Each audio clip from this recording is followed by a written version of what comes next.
Hello to all of you, my name is Maxim and in today's video I am going to comment the news from today day that is 8th of July of 2023 from the Ukraine war.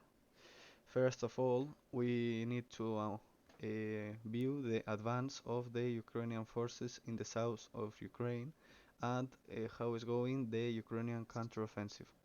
So we will start with the southern front line.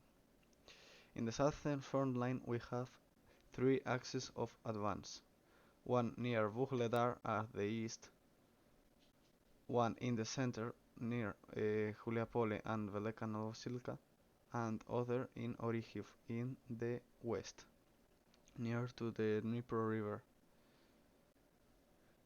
So then we will go near to Orihiv. Here near to Orihiv and Vasilivka in the Russian side, we have small Ukrainian advances. For example, when you see the arrow, in the arrow the Ukrainians advanced from Stepove and liberated Lobkove and Piatekhatki. Lobkove was liberated some weeks ago and Piatekhatki 1 week ago, but the Russians managed to retake it with a small counterattack. 2 days ago, the Ukrainians retake Piatekhatki another time and they are storming Luhove, near the road to Vasilivka. If Ukrainians liberate this part of the front line, for example Vasilivka, they can advance straight to the next village, which is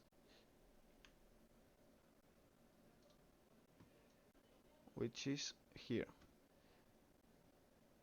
They can advance towards Vasilivka and they have a lot of options. For example, they can advance to Dnipro near the Dnipro river, and they can advance to Tokmak also, but they can advance to Melitopol. They have three axes of advance. Also, the Ukrainians are attacking here near Polohi in Luhivske, near the arrow, and they are advancing small and slightly, but this is not the main axis of advance. Also, the Ukrainians are stopping near Velika Novosilka to Urozhaine and Staromayorske. The Ukrainians in the last days liberated Rivnopil, here are the north, near the red arrow, and liberated Levadne, and they are storming Priyutne. If the Ukrainians manage to take Priyutne and they take Novodonetsk in the east, they can surround in the forest areas and in the lowlands because they will took the high strategic positions or tactical hikes, and they will have an option to storm the lowlands, which are Staromayorske, Urozhaine, and Zavidne Vazhanya. These three villages, which are in the lowlands, and the highlands, the tactical heights, are near Novodonetsk and Priyutne. The Ukrainians advanced 2 kilometers from Makarivka in these highlands, and managed to partially surround Priyutne. So Priyutne may fall in the next hours or days. In Vuhledar, there is not advances, there is no attacks, there is not movements. The Ukrainians made a small counterattack in Marinka, in the east, in Donetsk, and advanced 300 meters in the center of the village. In Avdiivka, the Russians are trying another time to advance from Spartak in this Red Arrow and in the south Red Arrow in Pisky. The Ukrainians made a small counterattack near Voyane in the north part and retake the tactical heights. So maybe in some days we can see a small counterattack to improve the tactical positions from the Ukrainians.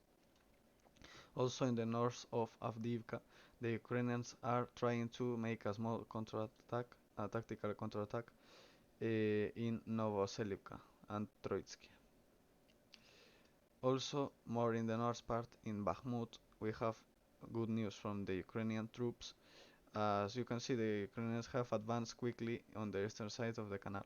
So the Ukrainians take a, a very a lot of terrain along the canal, and they are very close to Klishchivka and Zadonopila and Osarnoivka, so in Kordyumivka.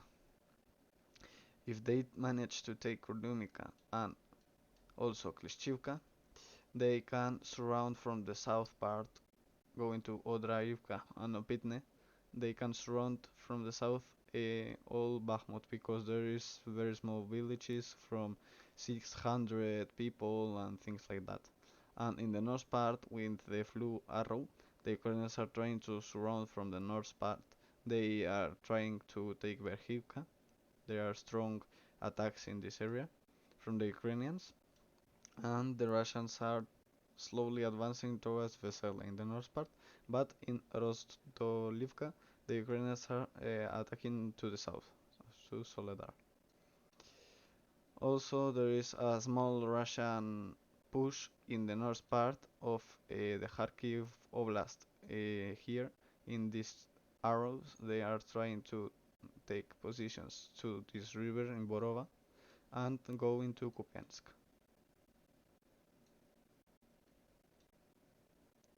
As you can see, in Kherson Oblast, the Ukrainians still hold uh, a small bridgehead in other part of the river. As you can see, Piatisadon, Druhisadon, Dachi, and they are using tactics from guerrilla. So they are waiting for the Russians BTRs and BMPs to go to the Ukrainian positions, and then with Ukrainian artillery in this part of the river in the north near Antonivka, they are using artillery to beat these positions from the Russians and the Russian tanks and BTRs. So they are using those tactics. Maybe we can expect some kind of small attack to Oleshki, and this will be a distraction for the Russians from the probably the main axis of advance, probably near Leka Novosilka or near Orihim. So thank you for watching my video, like and subscribe to my YouTube channel, and see you in the next time. Bye bye.